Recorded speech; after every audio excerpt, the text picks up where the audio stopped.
Every holiday, my husband's parent took over our plans, saying, "You'll celebrate with us or not at all." My husband sighed and said, "Just go along with it." I smiled and replied, "Sure, but first, let's watch this video together." As the screen lit up, their expression changed from smug to pure panic. For the first few years of our marriage, my in-laws controlled every single holiday. Christmas, Thanksgiving, Easter, hell, even the 4th of July. Every time a holiday approached, I'd hold my breath, waiting for the inevitable phone call from my mother-in-law, Carol. And it always came. Carol never asked what our plans were. She never cared. She told us where we'd be, what time we needed to arrive, and sometimes even what we should bring. It was always the same: "You'll celebrate with us or not at all." If I ever tried to suggest something different, she'd act like I was insane. "Why would you do that when we already planned everything?" she'd say with a smile, like she was being reasonable. The first year, I thought it was a fluke. The second year, I realized it was a pattern. By the third year, I was getting frustrated. By the fourth, I was furious. But the worst part? My husband, Ethan, never backed me up. Whenever I brought it up, he'd sigh and say, "Just go along with it. It's not worth the fight. Not worth the fight. Not worth my family missing out on holidays with me. Not worth me feeling like a guest in my own life. Not worth the years of being treated like my side of the family didn't exist." I played along for too long. But last Thanksgiving, I hit my limit. And I got revenge. A few weeks before Thanksgiving, Carol called me. I already knew what was coming. "I've planned the entire menu," she said, cheerful as ever. "I know how much you love bringing a dish, so I'll let you bring the rolls." I almost laughed out loud. She was letting me bring the rolls. Not even homemade ones. Store-bought. As if I was some distant acquaintance, barely worthy of contributing to the meal. I took a deep breath. "Actually, Ethan and I were thinking of doing Thanksgiving on our own this year." Silence. Then, laughter. "Oh, sweetheart," Carol said, her voice dripping with condescension. "Don't be silly. You're coming here." I glanced at Ethan, hoping for some kind of support. But he was already rubbing his temples, sighing like this was all so exhausting for him. "Babe, just go along with it," he muttered. That was it. That was the moment something inside me snapped. I smiled. "Sure," I said sweetly. "But first, let's watch this video together." A week before Thanksgiving, I invited Carol and Greg, my father-in-law, over for dinner. They showed up, all smiles, thinking I had given in. They sat down, expecting a nice evening.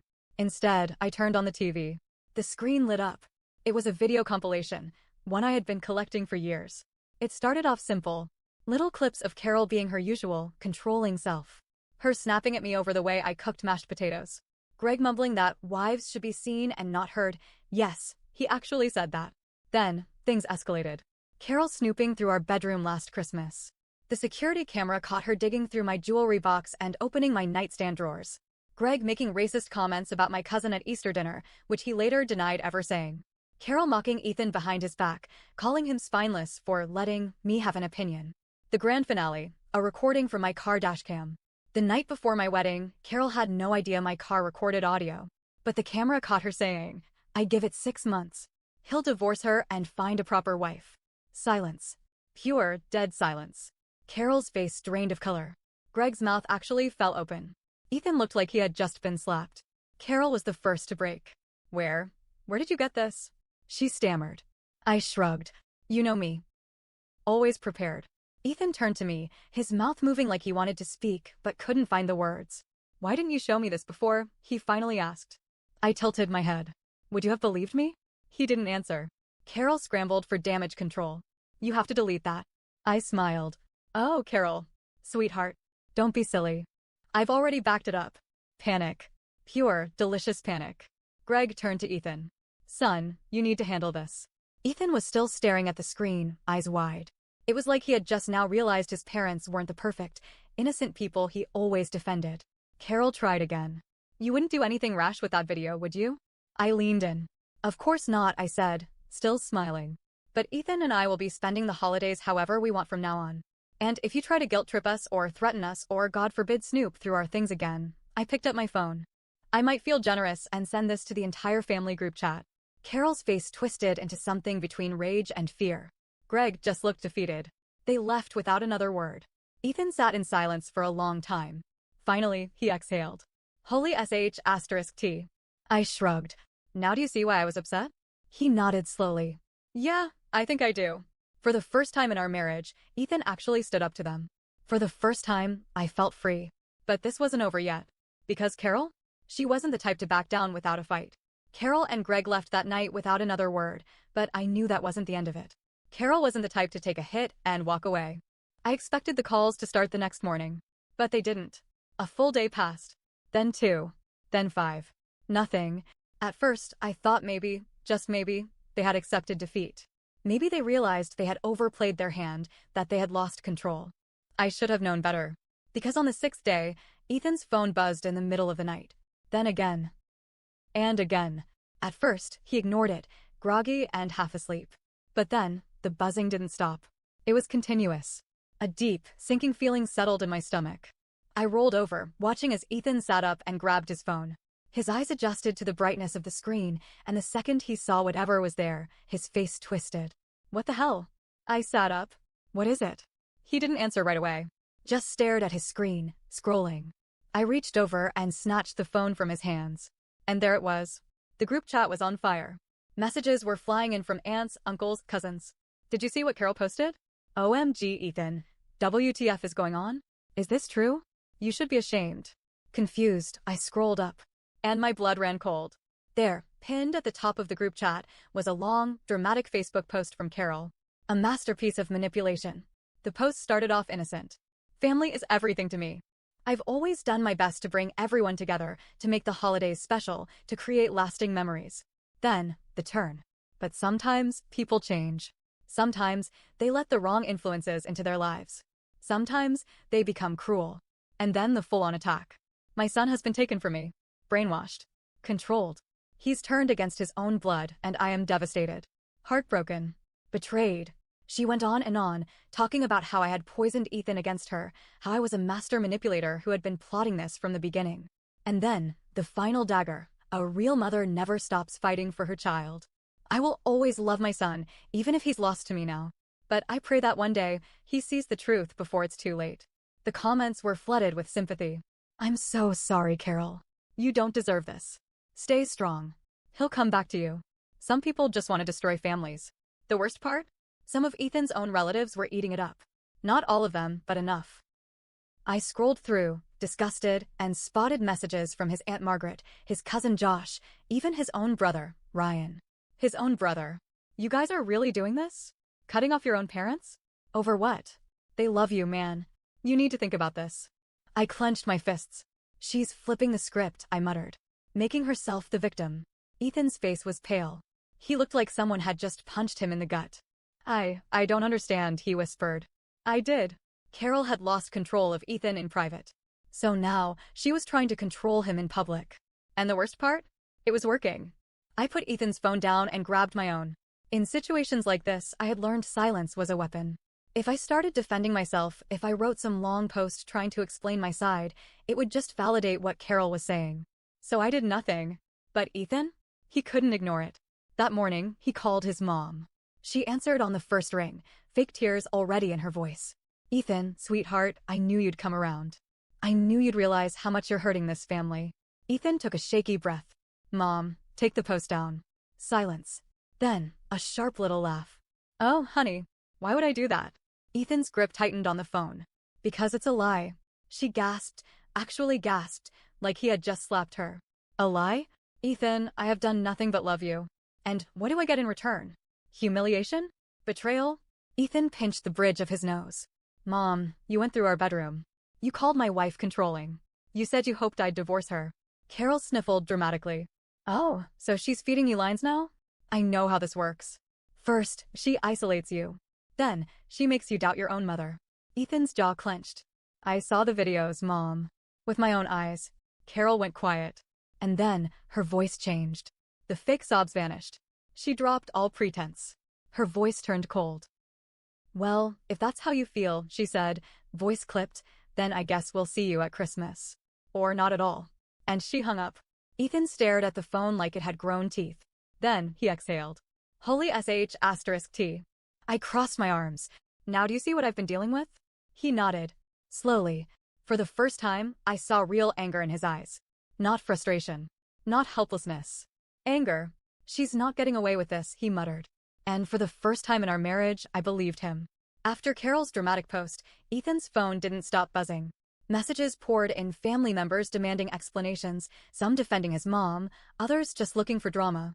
At first, Ethan tried responding. This isn't what you think. You don't know the full story. There are things you haven't seen.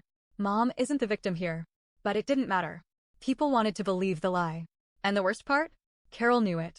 She had spent years shaping her image, the perfect mother, the devoted matriarch who only wanted the best for her son. Now, she was doubling down. A few days later, Ethan's brother, Ryan, called. Look, man, Ryan said, voice tight. I don't know what's going on, but Mom's a mess. She hasn't eaten in days. She cries all the time. She says you won't even talk to her.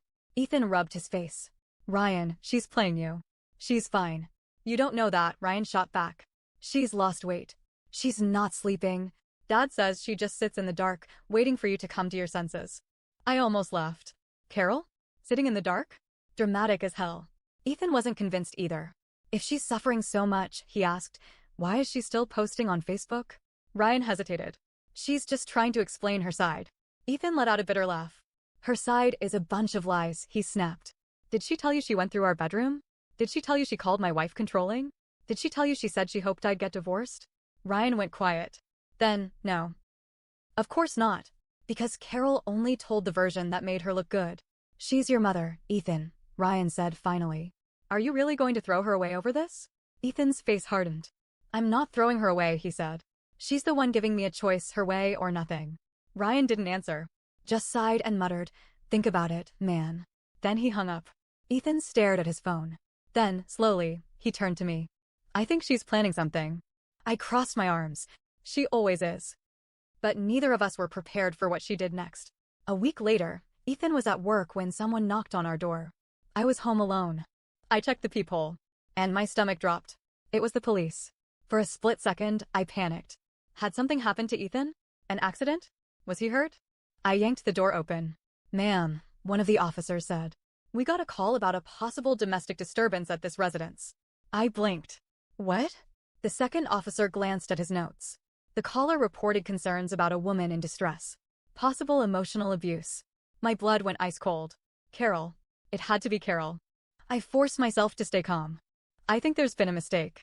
The officers exchanged looks. We still have to check, one of them said. Would you mind stepping outside?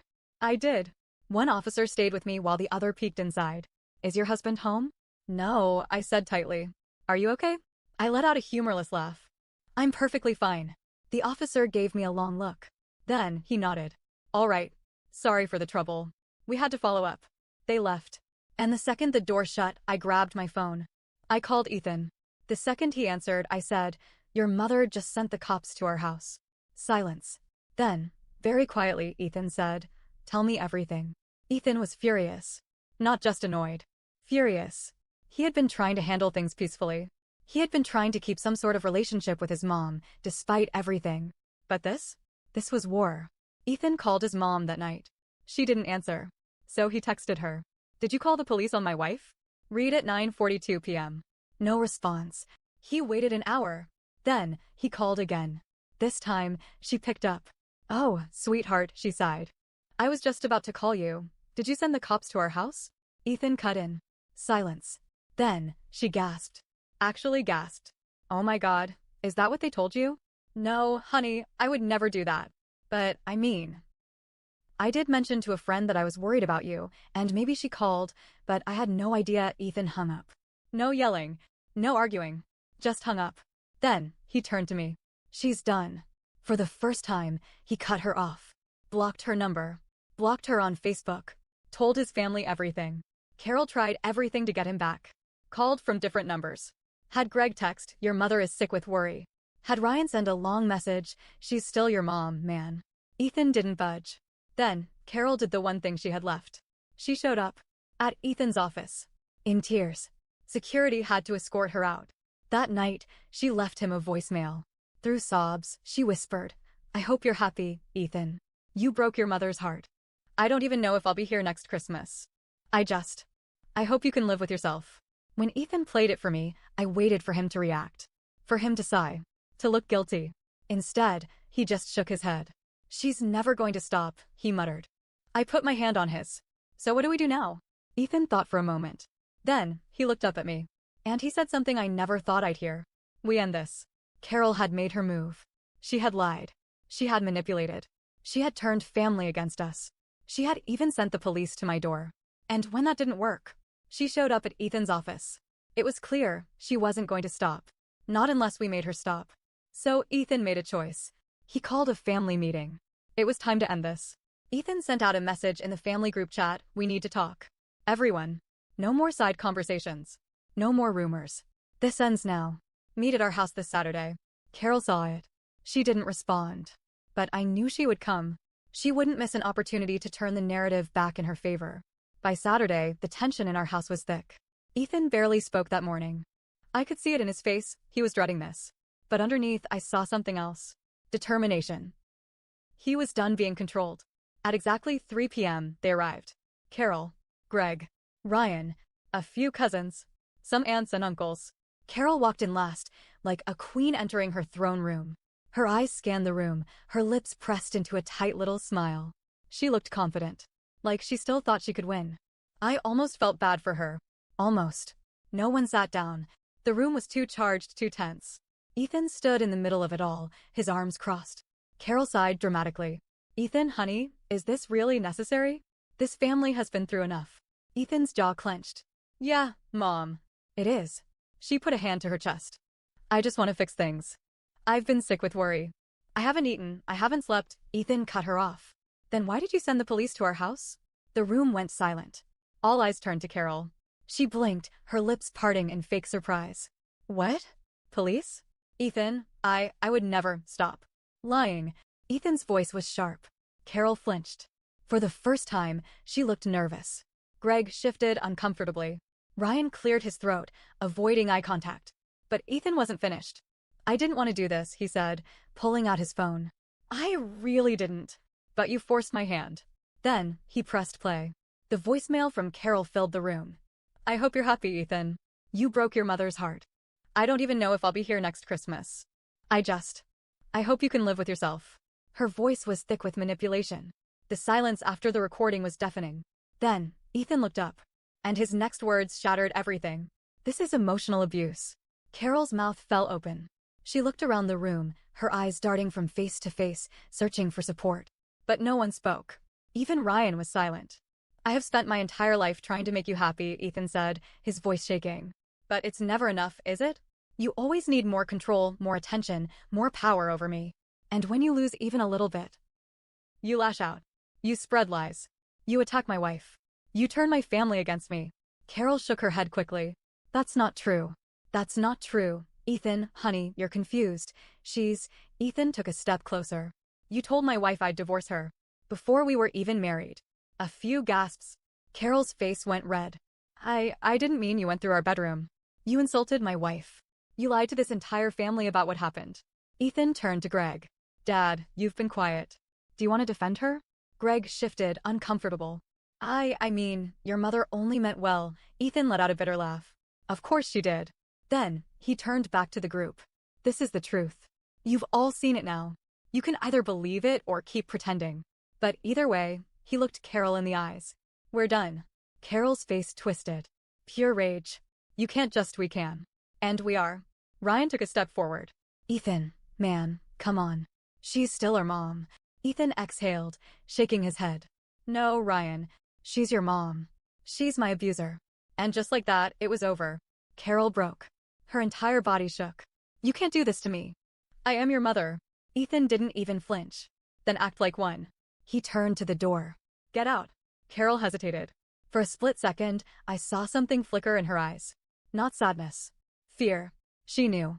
She had lost. She let out a shaky breath. Then, she turned and walked out. Greg followed. Then Ryan. Then the others. No goodbyes. No apologies. Just silence. When the door finally clicked shut, Ethan let out a long, slow breath. His shoulders slumped. His hands trembled. I reached for him. He let me. And for the first time in years, he was free. Carol didn't stop trying. For weeks, she sent messages. Begging, pleading, threatening. Ethan never answered. When Christmas came, she sent a long, dramatic email. "I never thought my own son would abandon me on the holidays. I hope your new family is worth it. Ethan read it. Then, without a word, he deleted it. We spent Christmas alone. For the first time, there was no pressure. No guilt. No walking on eggshells. We made hot cocoa. We watched old movies. We laughed. And for the first time in years, the holidays felt like ours. Not Carol's. Not Greg's. Ours. And that was the best revenge of all.